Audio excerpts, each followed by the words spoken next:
This is J. Krishnamurti's fourth public talk at Brockwood Park, 1970.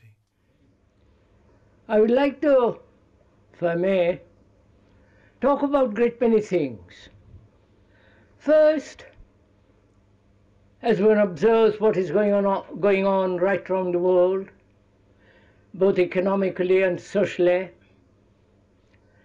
and in the human being, there is really a great deal of confusion, mischief, and violence. These are obvious facts. And the politicians perhaps encourage it, and the religious people cannot do anything about it, the organized religions. They have tried in every way, right throughout the world, depending on their particular religious idiosyncrasies and beliefs, to put an end to violence. And they haven't succeeded. They have talked a great deal about love, peace, goodness, being kind to each other, and so on. And apparently this has never come about. And conquerors have tried to unite mankind, again through violence, through murder, war, torture. And again, human beings, being what they are, cannot seem to unite, bring about not only economically, but socially, morally, feel for each other, whether they're brown, black, purple or white and pink and all the rest of it, bearded and not bearded. So one sees the utter and complete importance of a human being living harmoniously with his environment and also inwardly, both in relationship and as a human being, vitally alive, passionate, and capable and efficient.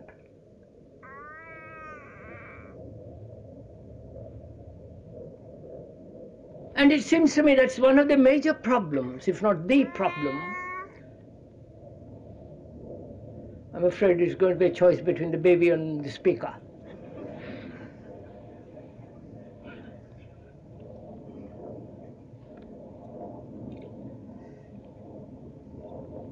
And as there is no choice, we'll go on.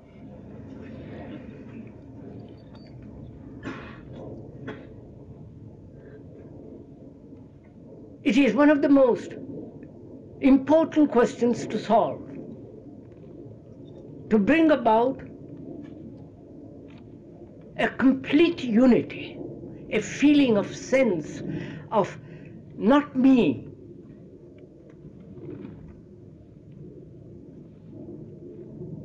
it is this self-centered activity, at whatever level it be, socially, economically, or religiously, this self-centered activity is the factor of division.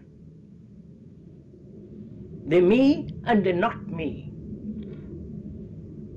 We and they. And is it ever possible to go beyond this self-centered concern, activity? If anything is possible, then one has a great deal of energy.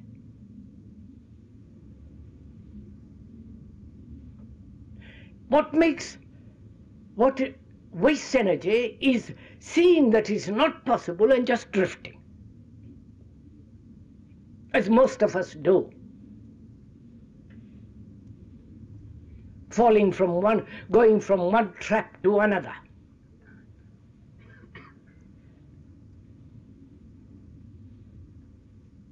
And how is this possible?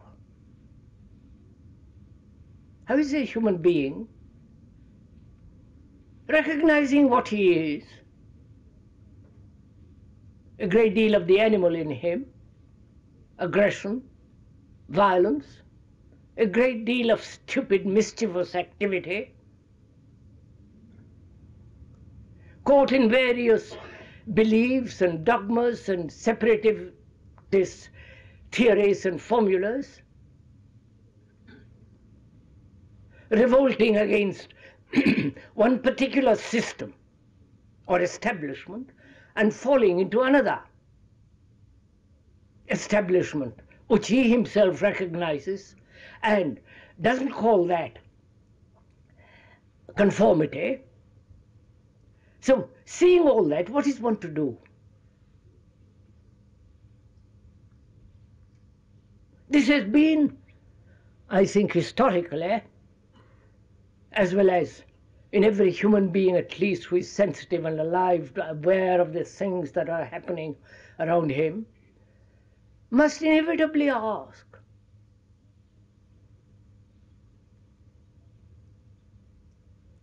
not intellectually, not theoretically, not posit a hypothesis, but actually find out how to live. Not at few odd, rare moments, but throughout the day and night and years and till the end.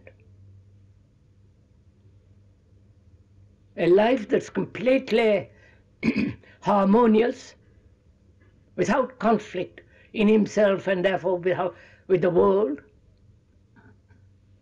And this conflict, as one observes, arises from this self-centered concern, giving such tremendous importance to its appetites, whether it be sexual, economic, or what you will. This has been, at least to all sensitive and people who are aware and serious, this has been always the question. How to go beyond his own petty little, shoddy little self, though you may call it God and soul and Atman and all the rest of the words that one invents, pleasant sounding words to cover up a corruption.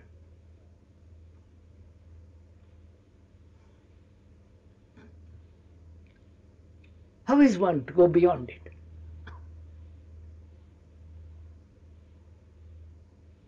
And so, not being capable, we have invented an outside agency.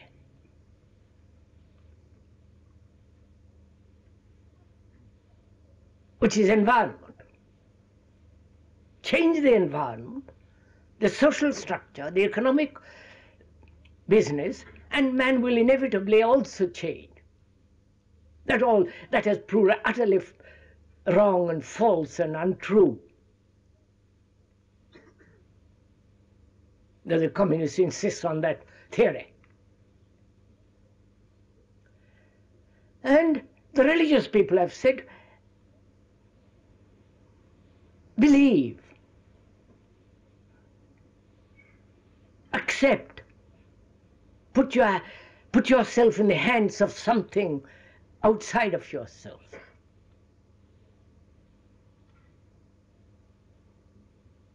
And that too has lost its sting, its vitality, because it's not real.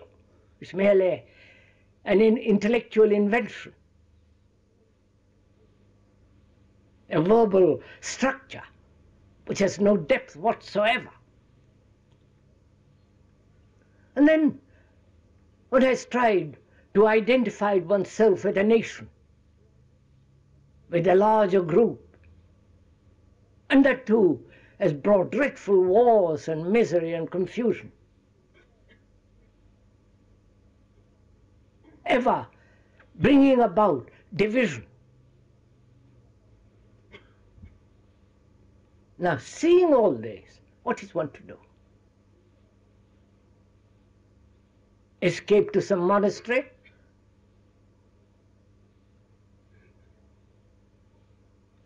Run off and learn Zen meditation? Or accept some philosophical theory and commit oneself to that? Or meditate as a means of escape and self-hypnosis? So when one sees all this, actually not verbally or intellectually, and seeing all that as leading nowhere,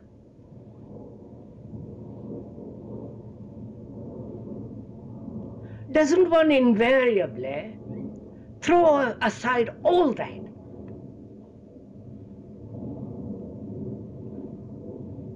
Deny completely and totally all that?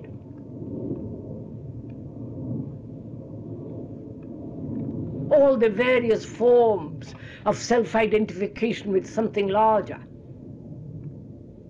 expecting the environment to shape man, laws, tyranny, and also seeing the absurdity, the falseness, the superficiality of beliefs.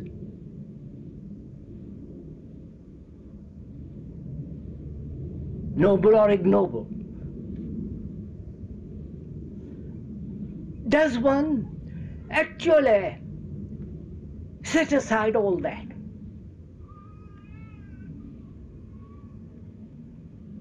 Or do we still play with all that?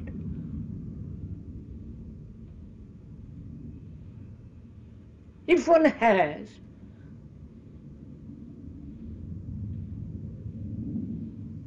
and that's quite a task,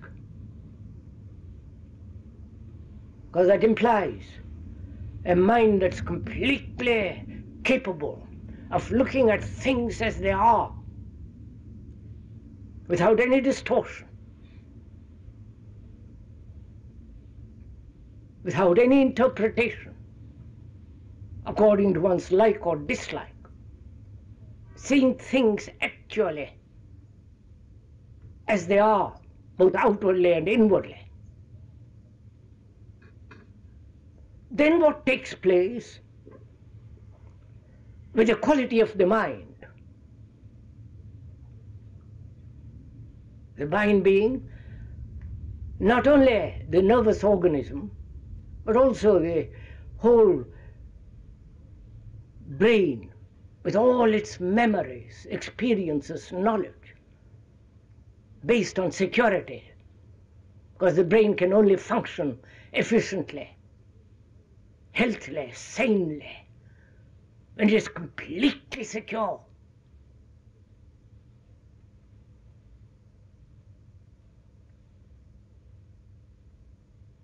Not seeing all this and acting, not seeing and action are the same, not the division between seeing and acting. That is, when you see something very dangerous, threatening, there is immediate action.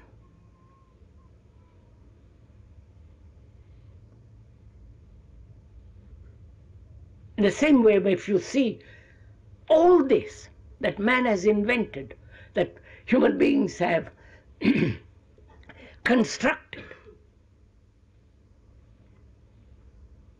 as a means of escape from one's own tortures and agonies, loneliness, despairs. When one sees the danger of all that, there is immediate action. After all, that is intelligence.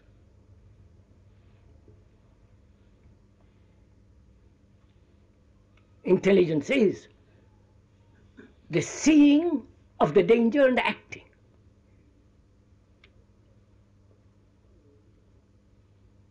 Therefore, there is no division between seeing and acting, observing what is actually going on,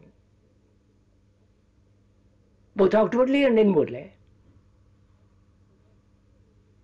And the very perception of that is action. And when one doesn't act, then insanity begins.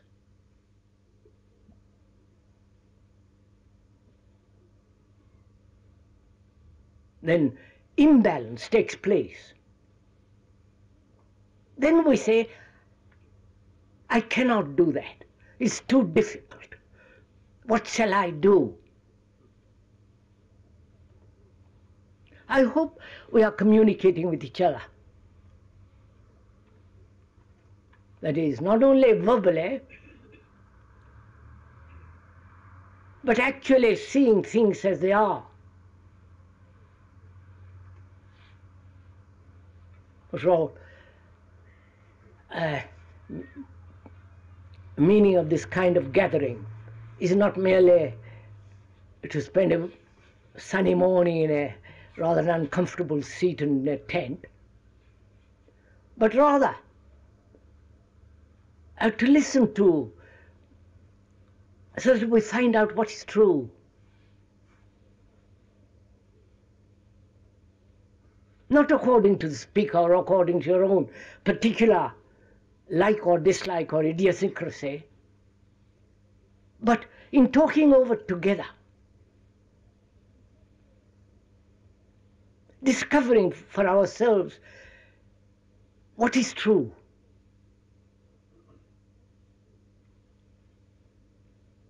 Which means giving real attention. One cannot possibly understand anything unless you give your attention, unless you hear completely. But the hearing is one thing and listening is another. If you merely hear a lot of words and argue about it and discuss intellectual of like and dislike, then it's of very little meaning. Whereas if you listen, really with your heart and mind, listen to find out. Because it's a very serious thing we are involved in. This is not an entertainment.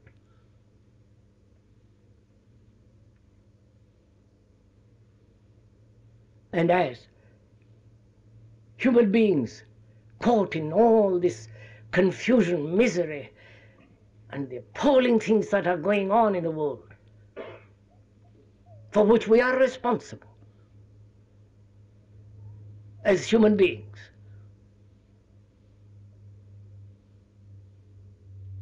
we have to act.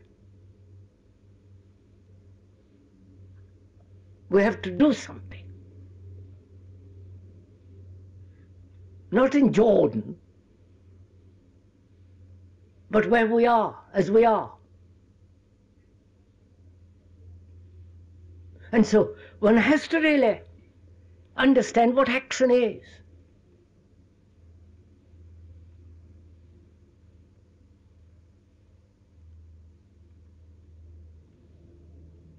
As we said, when there is a division between inaction as idea and then action, the concept and then the action follows, the formula and later on the action. In that division there must be conflict. I don't know if you see that.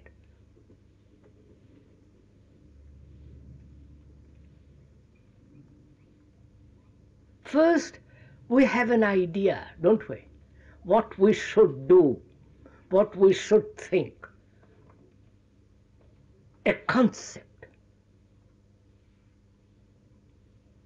And that concept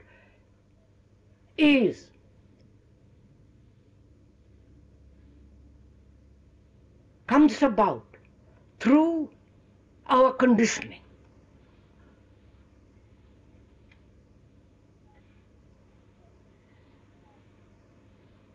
And so there is concept, formula, and idea, and later on action.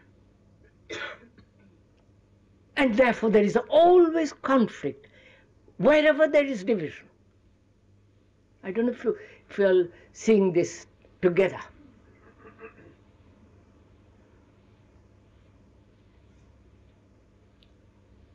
And this conflict between the idea and action is the most confusing factor in life.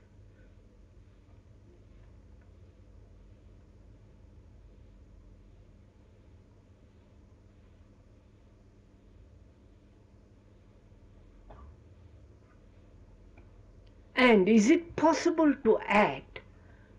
Please do listen to this. Is it possible to act without idea?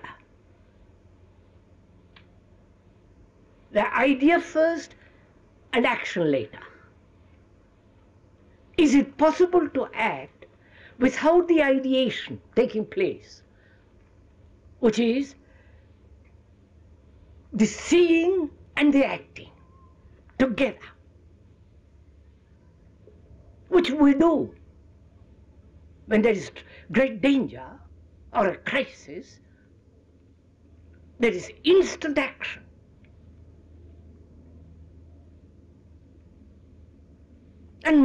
And is it possible to live like that?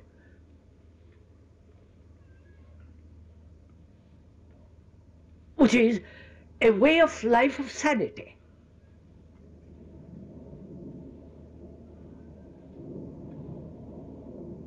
That is it possible to see clearly the danger, let us take, of nationalism, or the danger of religious beliefs, which separates man against man, the division between races, as the Arab, the Jew, the Hindu, the Muslim, all that nonsense that goes on, seeing the danger of division, the very seeing of it, not the believing in that it is false. I don't know if I'm... Belief has nothing whatever to do with perception. On the contrary, belief prevents perception. If you have a formula or a tradition or a prejudice that you are a Hindu, a Jew, an Arab, or a communist, and so on. Am I going too fast? Doesn't matter, it's up to you. That very division does breed antagonism, hate, violence. And when there is this division between the concept and action, there must be conflict. And this very conflict is neurotic, insane. So can the mind see, and the very seeing is the doing.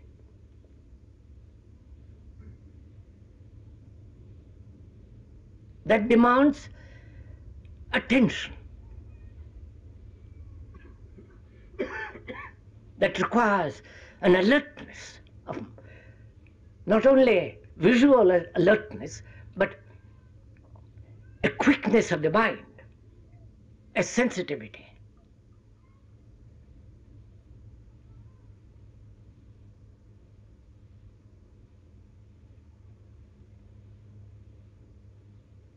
one sees this, that you need to have a clear, sharp, sensitive, intelligent awareness.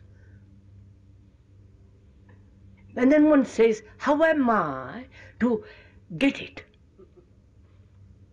to capture it? There is, when you put that question, there is already division.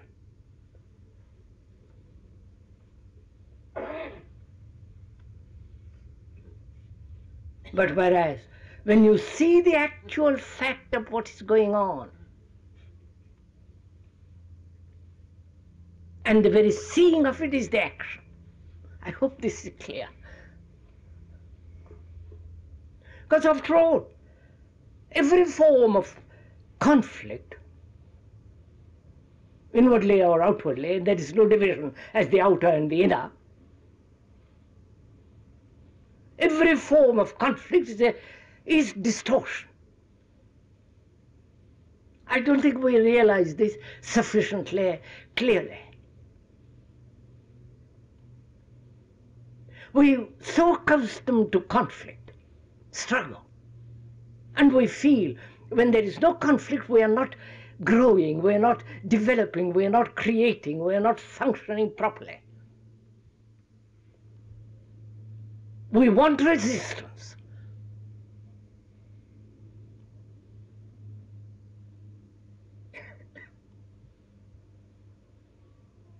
And one doesn't see the implications of resistance, which is a division.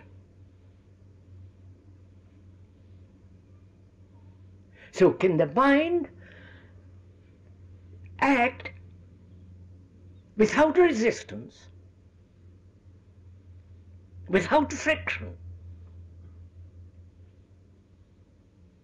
seeing that any form of friction, any form of resistance is division, and therefore action brings about a neurotic, conflicting states.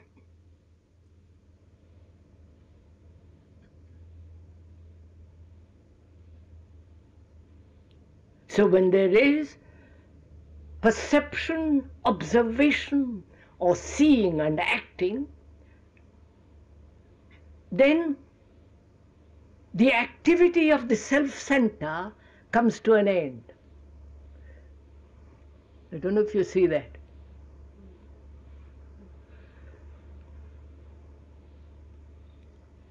After all, the self, the me, the I, the ego, the libido, you know, whatever that is inside, that's the observer, the sensor, the controller, the thinker, the experiencer, and so on. He is the past. The self is the past. And the past is knowledge.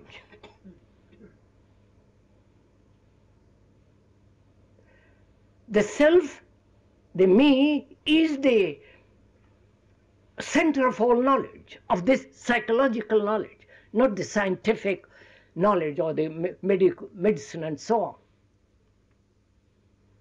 So when there is any challenge, response from the center as the me is the response of the past. And therefore there is conflict. I don't know if you see all this. Whereas the seeing, the instant seeing and the instant acting, the self doesn't enter at all.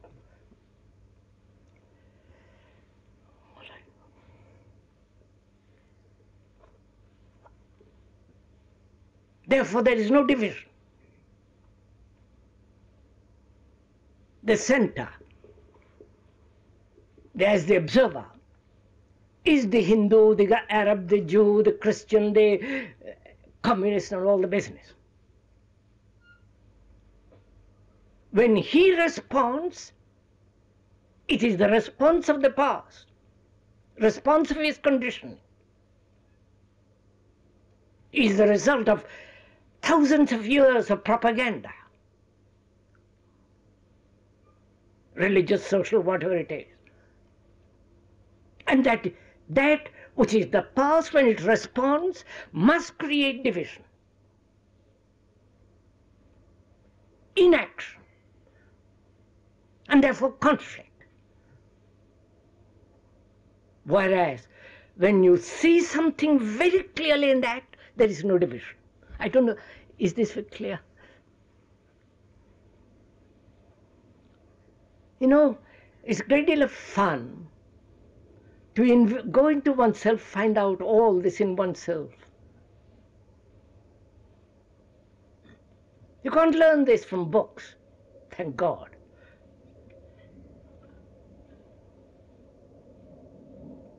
You can only learn through self-knowing, observing. Then it is not second-hand, but it is direct. And as most of us are second-hand human beings,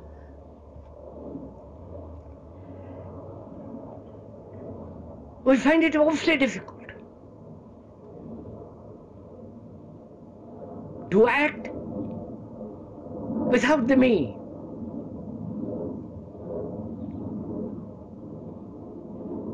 So, from this arises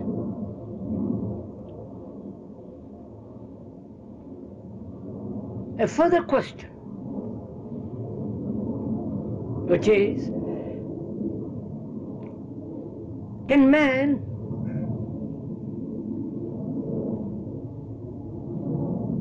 realizing the transiency of all things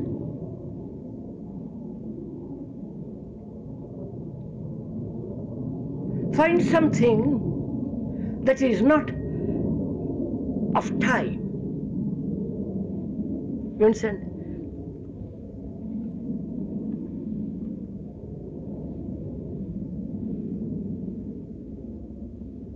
Because the brain is the result of time. It's been put together through thousands of years, millennia. And thought is the response of memory, knowledge, experience. And thought can never discover anything new,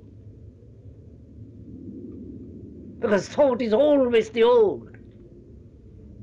Thought can never be free.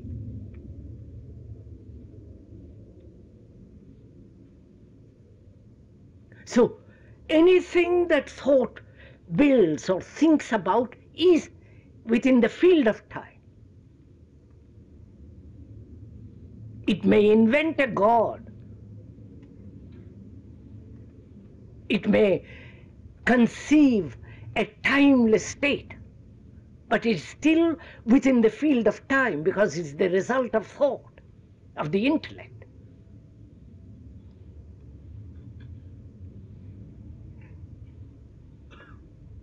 You may invent a heaven,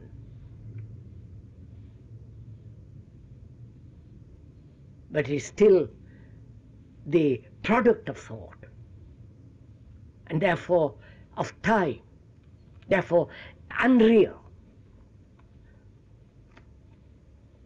So man, if one observes, has everlastingly sought this thing, realizes the nature of time, not only the chronological time by the watch, but also the psychological time in which thought has become so extraordinarily important.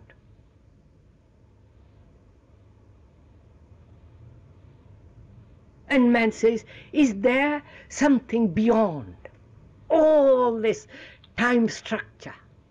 I don't know if, are we with each other? Right? Can we go on?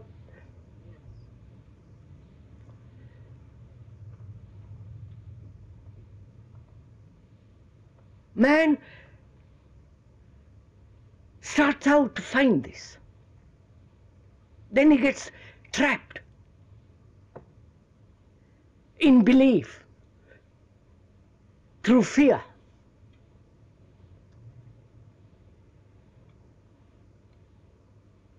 Then fear invents a marvelous gods and all the rest of that business. Or he sets out through meditation to find it.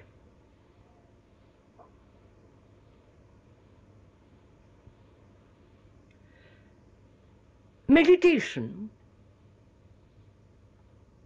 one has to be terribly brief about all this because it's too much involved in it. Any form of structural meditation based on any system or method is a repetitive affair which makes the mind somewhat quiet but dull. You know, you've heard the repetition of mantras. You've heard about that, haven't you? I'm so sorry you've heard about it. It's the same as repeating Ave Maria 100 million times.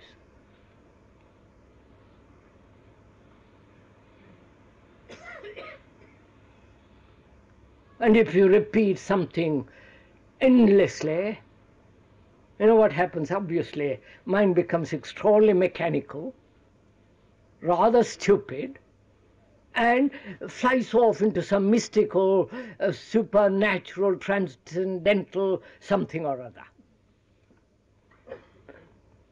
That's not meditation at all. You might take a trip, psychedelic trip, by taking drugs. But that's not meditation. Meditation implies a mind that is so astonishingly clear, so that every form of self-deception comes to an end. Because one can deceive oneself infinitely. And generally, meditation is a form of self-hypnosis. Seeing visions, all this is so, isn't it, rather absurd? Shall we have to go into all that? Because you have visions according to your conditioning. So simple. If you are a Christian, you will see your Christ. If you are a Hindu, you will see your Krishna or whatever the innumerable gods one has. But meditation is none of these things. Meditation is the absolute stillness of the mind, which means also the absolute quietness of the brain.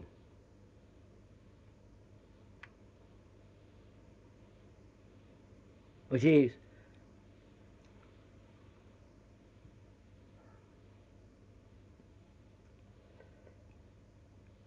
you're all rather listening intently, aren't you?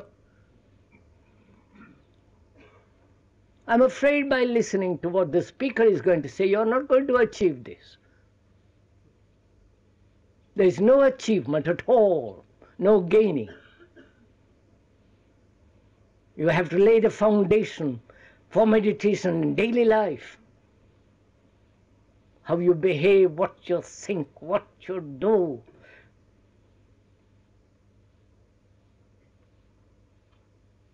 You can't be violent and meditate. It has no meaning.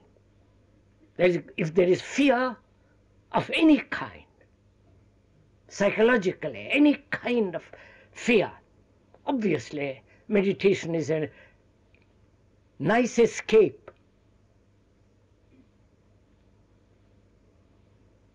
So the mind, which is the result of time, as the brain, when that operates, functions, when it begins to look or observe or conceive, then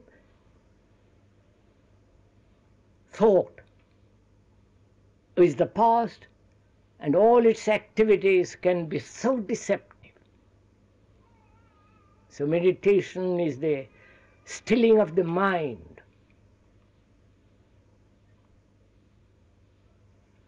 complete quietness, and this requires an extraordinary discipline. Not the discipline of suppression, conformity, following some authority, but that discipline, that learning, the discipline, that word means to learn. The learning which takes place throughout the day about everything that is you're thinking, watching. Then the mind has that quality, that religious quality of unity.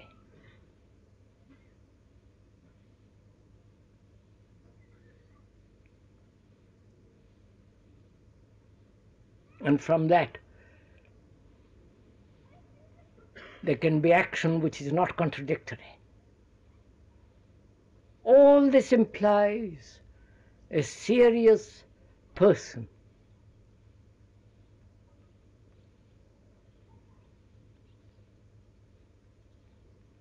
A mind that is capable of clear, sane observation without any distortion. And it is possible to live that way daily. Not at the weekends, daily.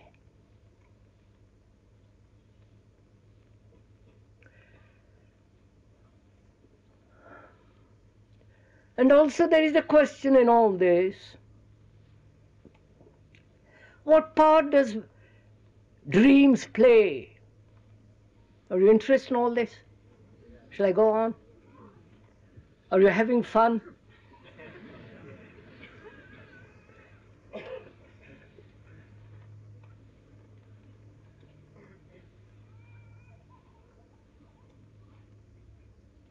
Because you see, the mind is never still.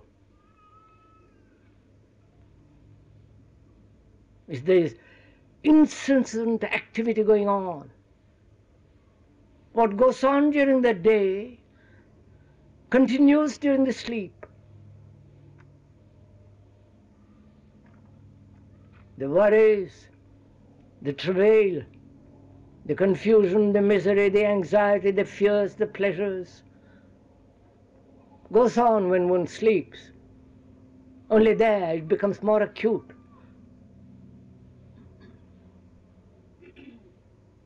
And it is symbolized through dreams, scenes, and so on.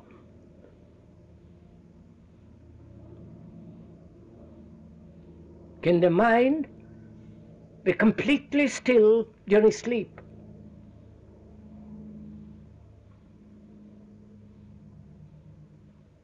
And it's possible only when the activities of the day are understood at each minute as they are over. I don't know, you follow? Not carried over. You try it sometime. Not to carry your worries, your anxieties, your ambitions, your petty little activities over.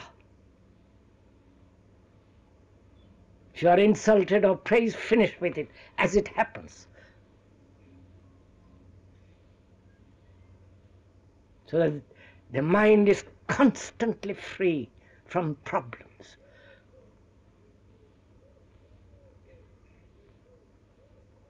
And as you sleep, then a different kind of quality comes into being, because the mind is completely at rest. You're not carrying over the business of the day. You end it with each day. I don't know if you have gone through all this, if you have ever done it.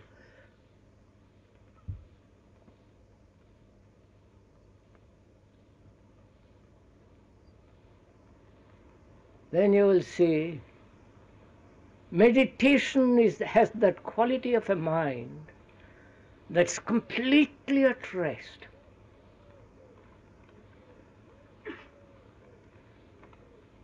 That's completely free from all knowledge.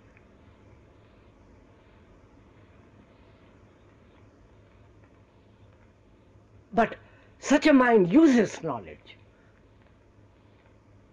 I don't know if because it is free from knowledge, from the known, it can use the known.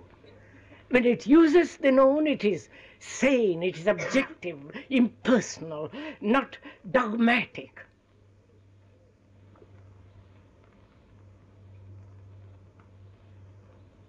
And so one discovers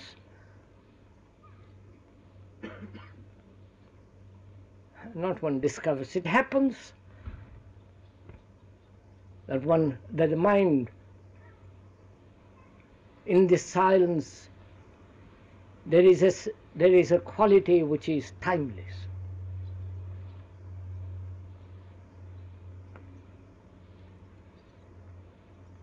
And as we said, the explanation, the description is not the described, or that which is explained. But most of us are satisfied with explanations and descriptions.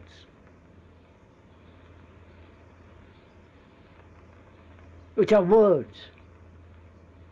Therefore one must be free of the word.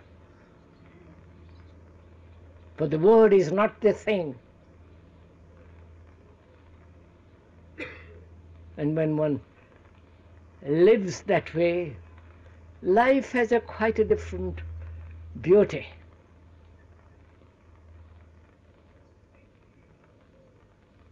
And that there is great love, which is not pleasure, not desire. For pleasure and desire are related to thought. And love is not the product of thought. Well, sirs, that's enough. Perhaps you'd like to ask some questions and we can talk things over together.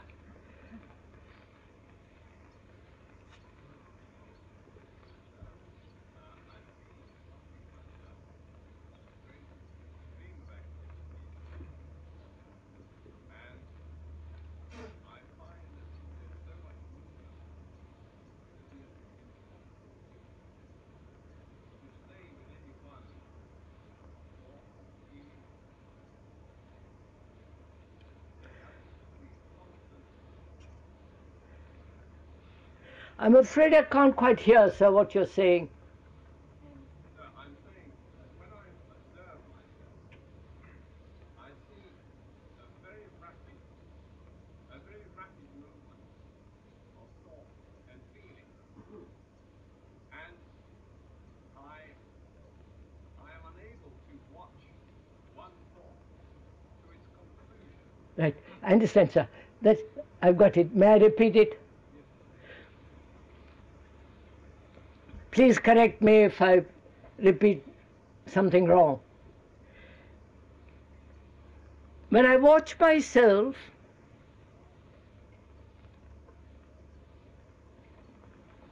thought, there's such rapid movement of thought, I can never finish finish one thing. There is always a chain of events going on. Right, sir? What am I to do?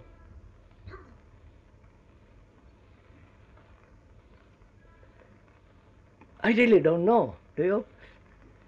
Let's find out.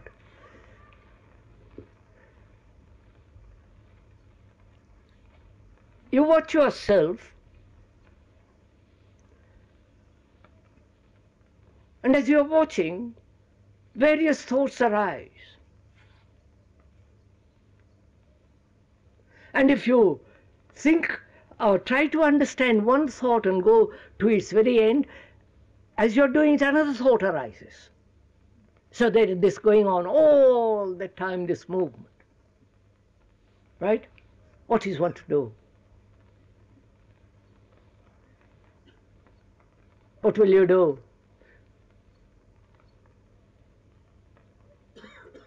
Will you tell, are you waiting for somebody to tell you what to do?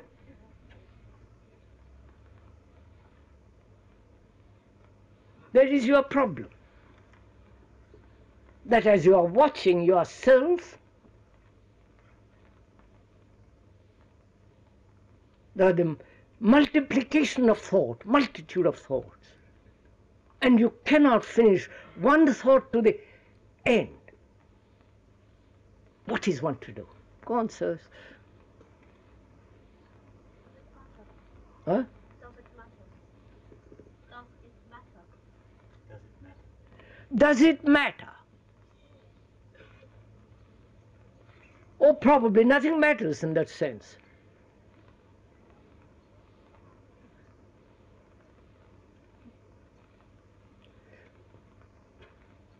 If when you go to bed, you or retire, you can put aside your terrors and your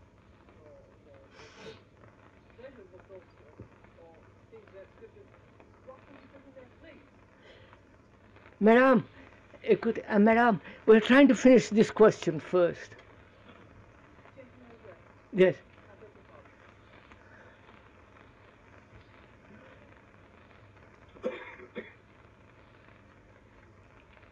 Would you put the question differently? Which is, why does the mind endlessly chatter? Would you put it that way? Why is there this soliloquy going on?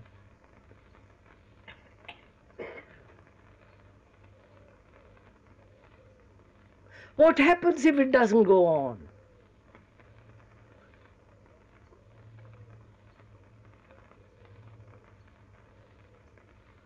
Is the chattering the result of wanting to be occupied? You understand my question? Something to be occupied with.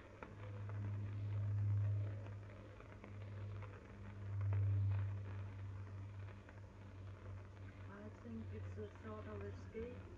No, madam, that's not an answer. If it is an escape, why is the mind escaping from what? Please go slowly with, we're going to find out. Don't state, it is so. Ask the question, inquire.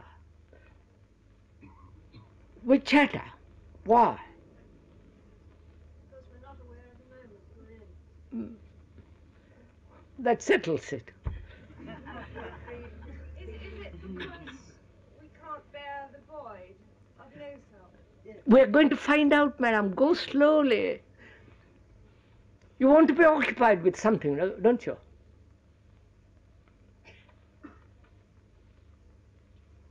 If you're not occupied, what takes place? You understand? If you're not occupied with what you're used to, if you're a housewife, you're occupied with all the business. If you're a businessman, you're occupied. Occupation becomes a mania, right?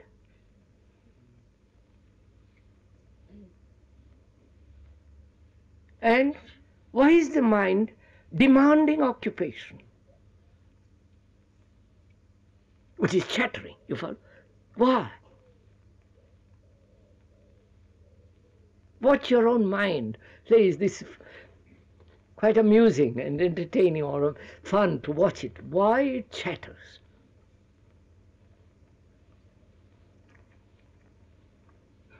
And what happens if it doesn't chatter, when it isn't occupied? Is there fear behind it? Fear of what? Go slow, please, go slowly. Fear of what? Nothing. Fear of not being? Wait, look at what you're saying. Fear of not being. Hmm? Fear of the past. Fear of the past. Whatever it is, fear. Fear about what? Fear exists in relation to something. Fear doesn't exist by itself. Now, find out, madam. Don't ask me. Find out. Fear of what? Of being empty? Being lonely? Becoming aware of all this turmoil about you in yourself? Therefore be occupied with something?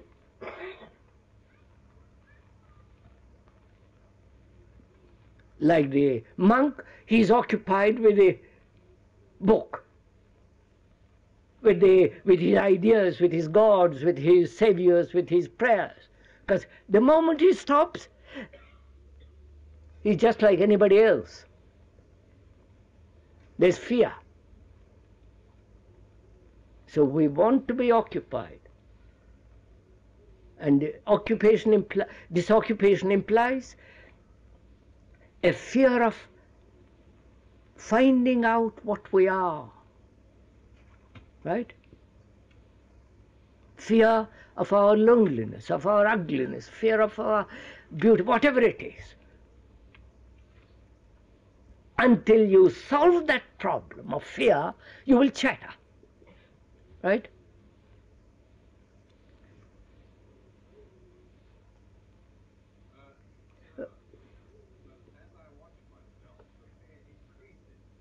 What's so?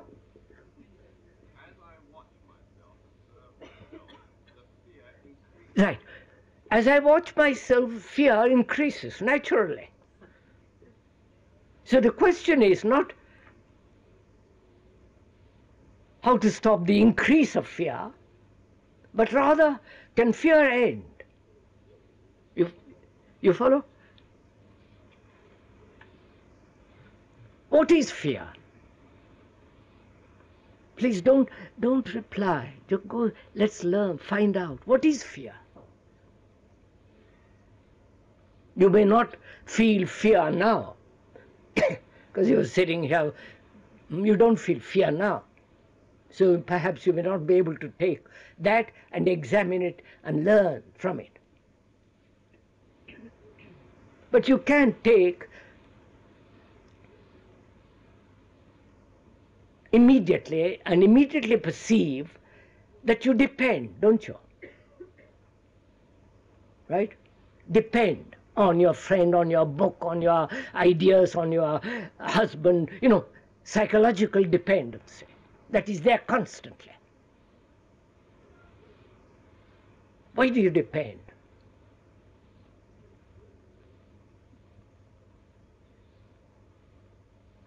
Because it gives you comfort, sense of security, sense of well-being, companionship. And when that dependency is disturbed, you become jealous, angry, all the rest of it follows. Or try to cultivate freedom from dependency, independence. Why does the mind do all this? Because in itself, it's very empty, dull, stupid, shallow. So through dependence, it feels more. Now, in the same way, fear. What is fear? Which is, why does the mind endlessly chatter? It chatters because it has to be occupied with something or other. And this occupation you separate as the highest occupation of the religious man, or the lowest occupation of the soldier, and so on, this division, We're not talking about the various forms of noble or ignoble occupations, but occupation. Because it's obviously frightened that if it wasn't occupied, it might discover, it might, you follow? It might see something of which it is afraid, and which it may not be able to solve. So one has to find out what this fear means, learn about it, not how to end it, not how to suppress it or escape from it, but learn about it. What is fear? In relation to something. Something I have done in the past, or something that might happen in the future.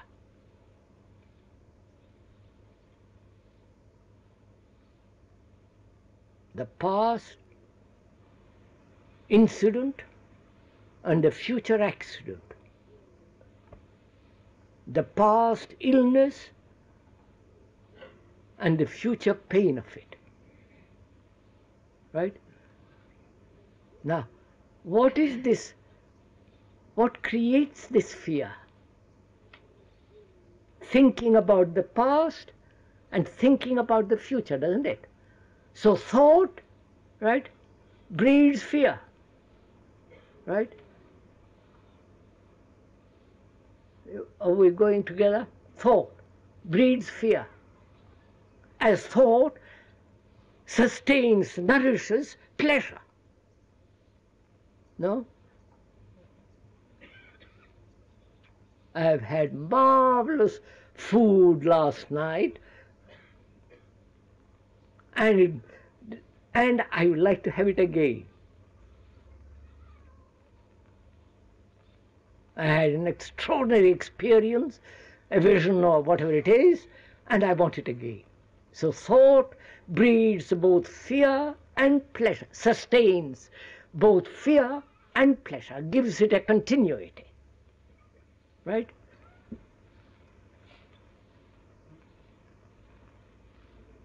Then can thought, please listen, can thought end, come to an end, so that it doesn't sustain, give a continuity, nourishment to fear or to pleasure.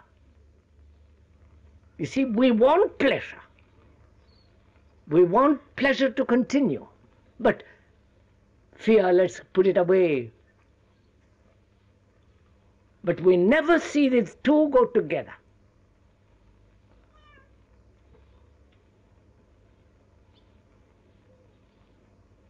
And thought is responsible. The machinery of thinking. So then one asks oneself, can this stop? Can the machinery which sustains, gives nourishment, gives a continuity to pleasure or to fear? That when you see a sunset, the beauty of it, the colors, the extraordinary quality of that light, see it and end it, not say, I must have it.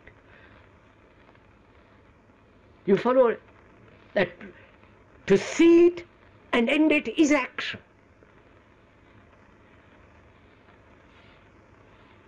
Whereas if you see it and enjoy it and want it, its repetition is inaction. I don't know if you see that. And as most of us live in inaction, therefore this inaction becomes chattering. I don't know if you follow this. Right. What time is it, sir? It's 12:15. Do you want to go on with this? Yes.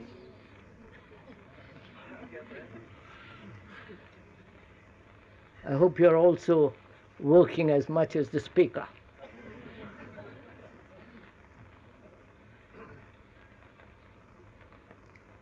But in fact, when the chattering does go on,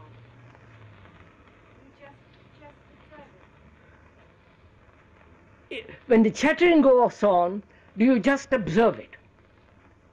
That is, become aware of this chattering without choice. Which means don't try to suppress it, don't say it's wrong or right, it must get beyond. As you watch chattering, you discover why it is chattering. You discover all the things which you have just now described. And when you learn about chattering, they're finished. There is no resistance to chattering. That is, through negation, you have the positive action.